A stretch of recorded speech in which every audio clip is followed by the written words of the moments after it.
What's up, YouTube? So, in this video, I'm going to be going over the Miami Dolphins running back room, looking at their contracts, talking about where I see their future with this team, if I want to re-sign them, those types of things. I'm also going to throw in Alec Ingold, just throw the fullback in there with him. And I guess I'll talk about him first because there's not a lot for me to say. I think he's a great player, and we still have him until 2026 because we did extend him. So, keep it going. I don't have a whole lot to say about Alec Ingold. Besides that, I'm happy he's here. We have him until 2026, and I wouldn't change that. There you go. I think he's a great locker room guy. I think he's a great player. One of the more underrated players on this team, so keep him right where he's at. But as far as the running backs go, luckily, all of our running backs are signed up for 2024 except for Salvon Ahmed, and he can walk. I don't really care. He can go. I think our time with him has come to an end. That's just the way I feel. Jeff Wilson and Raheem Mostert both have one more year for 2024. I wouldn't mind necessarily giving Raheem Mostert a small extension. I'm not necessarily worried about the money as much as I am the years, just because he is a running back. But we'll see. I almost would rather them both play on their 2024 contracts. I don't know if they will allow it, and I don't know if their agents will allow it. And to be fair, with 20-plus touchdowns for Raheem Mostert, I don't know if he's going to want to play on a one-year deal for a little over $3 million, to be fair. So we'll see there. Devon Achane, fantastic rookie year.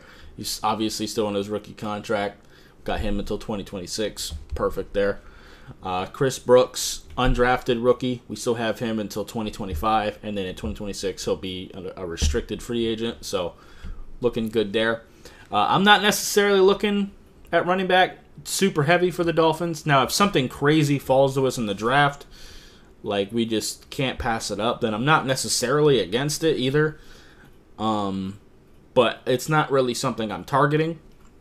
And I'm definitely not really looking at it in free agency. I think there's a lot of other positions we need to address over running back. I think the guys we got are great. The only thing I am kind of concerned about is we had a hard time keeping them healthy, but we had a hard time keeping everybody healthy this year. And that's something I haven't talked about enough. Is this a little sidebar? I think the Dolphins need to look at changing their strength and conditioning coach. I do. I know the little player report card said that, the Dolphins players loved him. That's great. But the results are, year after year, we are constantly getting crazy amounts of injuries. But that's a side note. But yeah, I think this running back room is looking really good going into next year. Now, 2025, we'll probably be looking to re-sign a running back, or to draft a running back, rather, because that will be Chris Brooks' last year. And at that point, Jeff Wilson and Raheem Mostert, they're not signed up for 2025. And even Devon Achane would only have one more year. So I'm not looking to draft one this year, but next year, most likely. So that's just kind of my thoughts there. And like I said, Salvon Ahmed could go. And I wouldn't mind looking at some undrafted running backs, to kind of fill the practice squad. But besides that, we'll see. But anyway, that's going to be it for this video. If you liked it, appreciate hitting that like button. Have any questions or comments in the comments down below. Subscribe if you haven't already, and I'll see you next time. Bye, guys.